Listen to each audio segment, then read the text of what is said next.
Manny Pacquiao's children, who are they? Si Emmanuel Jimwell Pacquiao Jr. ang pangalan ng anak na Manny at Jinky. Si Jimwell ay nakatuon sa pagpapagawa ng kanyang sariling pangalan sa boxing. Ang kanilang pangalawang anak na si Michael Steven Pacquiao ay mahilig sa sports, partikular na sa basketball. Ngunit kamakailan ay mas nakatuon siya sa musika.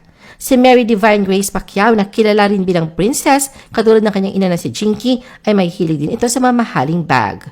Si Queenie Elizabeth Pacquiao ang pinakabatang anak na babae na kasalukuyang nag-aaral sa Brent International School, Manila. Ang youngest nila Manny at Jinky na si Israel ay pinanganak noong April 27, 2014. Magsasampung taon na siya ngayong Abril at kadalasang makikita sa mga updates sa Instagram ni Jinky. Si Emmanuel Joseph Bacosa Pacquiao, na kilala rin bilang Eman Bacosa sa ring, ay sumunod naman sa yapak ni Manny at nag-debut sa kanyang professional na laban sa boxing noong September 2023. Sa isang kamakailang TikTok video, ang pabansang kamao ay nakikita habang personal na nagtuturo kay Eman.